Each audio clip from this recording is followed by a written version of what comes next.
This is genuinely shocking. The New York Jets just got a huge update on one of the free agents that they have had a close eye on since the beginning of free agency, as he played under both Darren Mougey and Aaron Glenn, and it felt like a perfect fit for the New York Jets, and now we have a major update to break down. What's up, guys? Welcome back to Jets Digest. It's Chris here, and we're going to jump right into things as always. And guys, if you're enjoying the channel and are part of that 74% that's not subscribed, make sure to subscribe to Jets Digest. This is the place to be for all New York Jets content over the offseason. Every single signing that the New York Jets make, every move the New York Jets make, we are making a video on it. One of Matt or I, or the both of us are, so you guys do not want to miss out. We're having a bunch of fun on this channel. You guys have been killing it on the subs lately. Let's keep that up, but more importantly, let's jump into the news and talk about some football.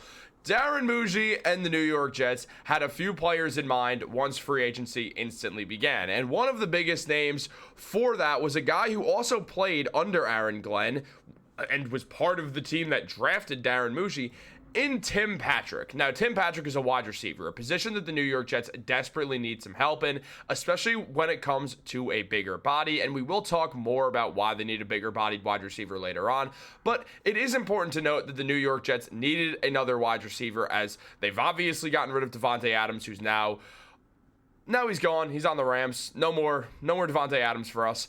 But at the same time, the Jets have needed to replace Adams. They do have a wide receiver one in Garrett Wilson, and it's become one of the biggest team needs that Darren Mougey is going to have to cover, which is getting more wide receiver help in there for new quarterback Justin Fields to throw to, so he doesn't just have Garrett Wilson. On top of that, the Jets have made interesting moves with the tight end position, as Jeremy Ruckert appears to be the tight end one as of right now. You do have a few other guys who are in there as well, but on top of all of it, it does feel like as of right now, Ruckert's the main guy. After signing Stone Smart as their other tight end, unless they start making more tight end moves and make Zach Kuntz like the fourth tight end or something like that, it looks like the Jets will be having a fairly unproven tight end game going into this NFL season. So they need more proven wide receivers out there than just Garrett Wilson, because outside of Wilson, it's just Malachi Corley and Xavier Gipson. Gipson, who's looked at as mainly just a return guy also. So it's evidently clear the Jets need wide receivers, right? Well, they went into this and everyone expected Tim Patrick to sign with the New York Jets until Tim Patrick posted this: "I only want to work with the Lions," a shirt that he had that he posted to his Instagram story. And wouldn't you know it, just a couple hours later, it was revealed that the Detroit Lions have re-signed wide receiver Tim Patrick to the team, meaning the Jets lose out on what was maybe their most obvious free agent target outside of Justin Fields. It became very obvious the day before free agency that Justin Fields was just a mortal lock to sign with the New York Jets. Fields on his contract already with the Jets as he put pen to paper yesterday, now will be the quarterback, the starting quarterback for the New York Jets. Meanwhile, he does have he is an elite receiver in Garrett Wilson, but he doesn't have many options outside of that. And Tim Patrick felt like a wide receiver 3, a wide receiver 4, who the Jets could add into the team to give stability, give a veteran who's been through a lot, been on good teams, been on bad teams, understands how to win, understands the vibe that Aaron Glenn was coming in with, and also knows Tanner Engstrand, the Jets offensive coordinator, very well from his Lions days also. So all that being said, it felt like this was just something that was going to happen, but Patrick wanted to stick around with the Lions, the already built culture for a team that is very successful and is one of the favorites to win the Super Bowl, which makes sense. So now Patrick is no longer an option for the New York Jets. Patrick's been through a weird NFL career. He was with the Denver Broncos, and Darren Mougey was part of the team that drafted him onto the Broncos, where he spent the first couple of years of his NFL career. But that all got derailed when he tore his ACL, came back, and then tore his Achilles.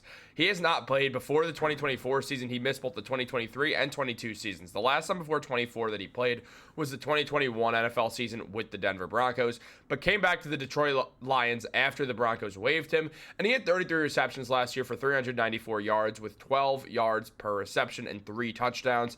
And look, obviously, he's not a big yardage guy. He's just someone who's a bigger body who you could target at the 1 yard line, target at the goal line in general, and just win those 50-50 balls. It's how he scored his first touchdown in years, was Jared Goff literally threw it to him at the 1 yard line. Patrick fought for the ball, got it, scored his first touchdown. in a very long time. Played 16 games last year, showing that he is getting back to healthy. And, well, it just felt like a good move that the Jets could have easily made. However, Patrick made it clear that he wanted to be a Detroit Lion, and since he wanted to be a Detroit Lion, he's still a Detroit Lion, as the Lions are doing the same strategy the Jets are doing, as the Jets stole it right from them, with the whole, if you want to be here, you're going to be here. If you don't, no one's keeping you here. Have a good day. We will see you later. Basically, it's the right move for a team, for a culture that they're trying to build, specifically a culture that Aaron Glenn is trying to just completely take from what the Detroit Lions were able to do with Dan Campbell, which is the right move. I 100% agree with them doing that. So, unfortunately, Tim Patrick sticking around with the Lions culture, that definitely makes it tough to leave. Now, the Jets still have Allen Lazard on the roster. They still have their big-bodied receiver, but they did allow him the opportunity to go seek a trade. Last year, Lazard had a much better season than his first year with the Jets. Having a real quarterback in Aaron Rodgers there instead of Zach Wilson helped a lot. I mean, he had 14.3 yards per reception, 6 touchdowns, given at least one of those. It was either 1 or 2. I'm not going to lie, I forget. But his first touchdown was from Tyrod Taylor. So, Allen Lazard can score with other quarterbacks as well. Lazard very well might stick around with the Jets. I mean, he is seeking a trade, but it doesn't necessarily mean he's going to get moved. He's got a decently sized cap hit for the Jets, but it's pretty average around wide receivers. And it does give the Jets a big body guy that they still need, who they can target at the goal line. So I would not be angry if the Jets come back with Allen Lazard for another year, just because he gives them stability. He gives them a veteran who's been in winning situations and been with the Jets for 2 seasons now. So he can be a guy who could help out this team a lot, be kind of a stable guy to throw to for Justin Fields, be alongside Garrett Wilson. Now, the Jets would still need another wide receiver out there. The receiving core is still just not very good. And no matter what the Jets are trying to do, whether it's trying to win games, whether it's trying to rebuild, whether it's trying to tank entirely, you need more receiving options so Garrett Wilson is not facing too much double coverage. Last season, Lazard had 530 yards as well. So he's fine. He's really more of a third receiver, but I mean, in a pinch, he could be the wide receiver too, I guess. I would just prefer to see him as their third guy, so potentially the Jets draft someone, whether it's McMillan or just one of the other guys in the first round, but it feels more likely the Jets would target a wide receiver somewhere around that 3rd, 4th, 5th round type day, that a day 2 wide receiver maybe an early day 3 guy, which would make some sense as well for the Jets. They desperately need more wide receiver help in there. Now, obviously, they do have a young guy in Malachi Corley, who's a very interesting player, kind of that Deebo Samuel mold of a very talented guy who's more than anything a guy you could kind of use in multiple roles, like how Deebo took a lot of handoffs and would run the ball and also was able to be a receiver, but it's not like some big deep threat who's going to be making spectacular catches or anything. So it does come down to it where you're like, okay, we can use him, but we've got to be able to use him in certain schemes and stuff. So it sort of depends on what Tanner Engstrand's going to run and how that'll affect Malachi Corley's game. And it just feels like the Jets should be adding another wide receiver just because of that anyway. Have a deep core, especially if you end up losing Allen Lazard. Then your receiving core is really, really destitute. And the Jets will need to do something just to help out a guy in Garrett Wilson, who's going to need more targets and who's going to need more guys out there than just him so he can get his openings, and Justin Fields so he doesn't have to just lock in on Garrett Wilson 500 times a game and essentially just screw everyone over because everyone knows where the ball is going in the first place. The Jets, as I mentioned earlier, they don't have a good tight end game right now, so things are becoming very, very interesting with where the Jets are. Now, there are a ton of wide receivers still available that the New York Jets can go for, the best including Cooper Kupp and Stephon Diggs, and there's also Keenan Allen and Amari Cooper. So there's a lot of good names out there that the Jets could target. They could also target a bit of a smaller name like a Tyler Boyd or Nelson Aguilar, something like that, just depending on where the Jets want to go with things. So they do have multiple options still, and they definitely are going to need to sign one of these guys on this list right now just in order to continue